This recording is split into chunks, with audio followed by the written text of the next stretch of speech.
જય શ્રી કૃષ્ણ મિત્રો, એવું કહેવાય છે કે આ દુનિયામાં રહેલા દરેકે દરેક વ્યક્તિ પાસેથી તમે દરેક વસ્તુ લઈ શકો છો, પરંતુ એક વસ્તુ કોઈ પણ સંજોગોમાં તેની પાસેથી ન લઈ શકો, અને તે છે તે વ્યક્તિનો જીવન જીવવા પ્રત્યેનો અભિગમ. હું છું પ્રોફેસર પુનિત પટેલ અને હવે તમે જોઈ રહ્યા છો પુસ્તકની વાતો આપણી માતૃભાષામાં.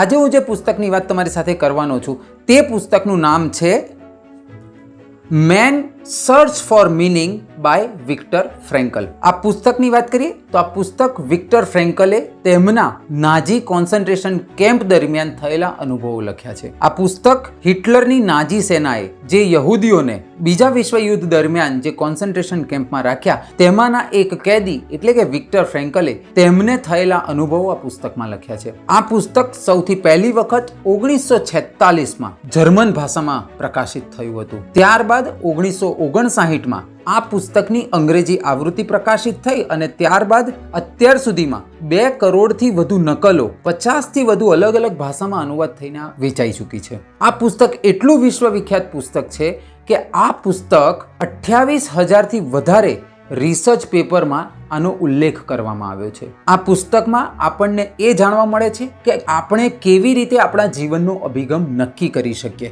કોઈ પણ વિકટ પરિસ્થિતિમાં આપણે કેવી રીતે જીવન જીવી શકીએ તે સમજાવતું આ ખૂબ જ સુંદર પુસ્તક છે. જો આ પુસ્તકની વાત કરીએ તો પુસ્તકમાં કુલ મળીને 125થી 130 જેટલા પાના છે. અહીંયા 2 ભાગમાં પુસ્તક લખવામાં આવ્યું છે. પહેલો ભાગ કે જેમાં લેખક વિક્ટર ફ્રેન્કલ પોતાને થયેલા કોન્સન્ટ્રેશન કેમ્પના અનુભવ લખ્યા છે, જ્યારે બીજા ભાગમાં લેખકે એ કોન્સન્ટ્રેશન કેમ્પમાંથી કેવી રીતે આપણે બચી શકીએ, એટલે કે કોઈ પણ વિકટ પરિસ્થિતિમાંથી આપણે કેવી રીતે બચી શકીએ તેના માટે તેમણે સાયકાટ્રિક તરીકે એક શોધેલી એક નવી ટેકનિક એટલે કે લોગોથેરાપી, જેની વાત ખૂબ જ સુંદર રીતે લેખકે કરેલી છે. તો જેમ કે પહેલા ભાગની વાત કરીએ તો પહેલા ભાગમાં લેખક એવું કહે છે કે જે પણ કેદીને નાઝી સૈનિકો દ્વારા કોન્સન્ટ્રેશન કેમ્પમાં લાવવામાં આવતા હતા તેમના જીવનના 3 તબક્કા હતા. પહેલો તબક્કો કે જ્યારે તેમને કોન્સન્ટ્રેશન કેમ્પમાં લાવવામાં આવતા હતા તો તેમને 2 હરોળમાં ઊભા રાખવામાં આવતા હતા, એક ડાબી બાજુ અને એક જમણી બાજુ. ડાબી બાજુ ઊભા રહેલા જે પણ કેદી હોય તે ઉંમરમાં કદાચ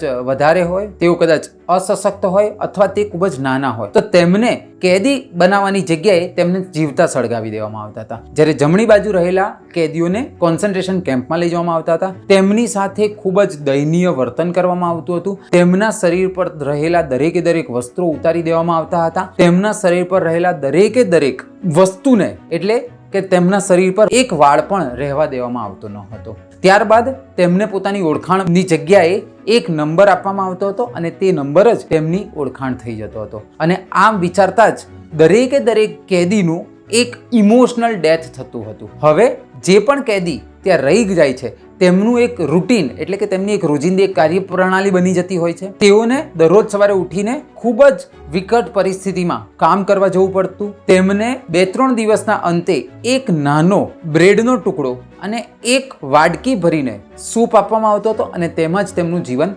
ગુજારવામાં આવતું હતું. લેખક અહીંયા એવું લખે છે કે જ્યારે કેદીઓ સાથે આવું દયનીય વર્તન કરવામાં આવતું હતું ત્યારે કેટલાક કેદી આ પરિસ્થિતિથી કંટાળીને તે કોન્સન્ટ્રેશનની કેમ્પની ફરતે જે દિવાલ ઉપર જે જીવંત વાયર લગાડવામાં આવ્યા હતા તેને પકડી લેતા હતા અને પોતાને મોતને હવાલે કરી દેતા હતા. લેખક અહીંયા એવું પણ લખે છે કે કોન્સન્ટ્રેશન કેમ્પમાં રહેલા દરેકે દરેક કેદી માટે જીવવા કરતાં મૃત્યુ ખૂબ જ સહેલું હતું. તેમની પરિસ્થિતિ ખૂબ જ દયનીય હતી. જે ત્રીજો તબક્કો છે તે છે કે જ્યારે બીજા વિશ્વ યુદ્ધનો અંત આવ્યો ત્યારે જ્યારે આ બધા જ કેદીઓને મુક્ત કરવામાં આવ્યા ત્યારે તેમની પરિસ્થિતિ વિચારવા કરતાં પણ વધારે ખરાબ થઈ ગઈ, કેમ કે તેમનું પોતાનું સોશિયલ એક્સેપ્ટન્સ ન હતું. તેમને કોઈ પણ પ્રકારે મુક્ત થયા પછી તેમને મેન્ટલ અને સ્પિરિચ્યુઅલ તેમની હેલ્થ ખૂબ જ ખરાબ થઈ ગઈ હતી. તેમનું પ્રોવિઝનલ એક્ઝિસ્ટન્સ હતું. પ્રોવિઝનલ એક્ઝિસ્ટન્સ એટલે કે તેઓ હાલમાં જીવે છે પરંતુ તેમના જીવનનું કોઈ મહત્વ રહ્યું ન હતું. અને મહત્વની વસ્તુ એ છે કે તેમને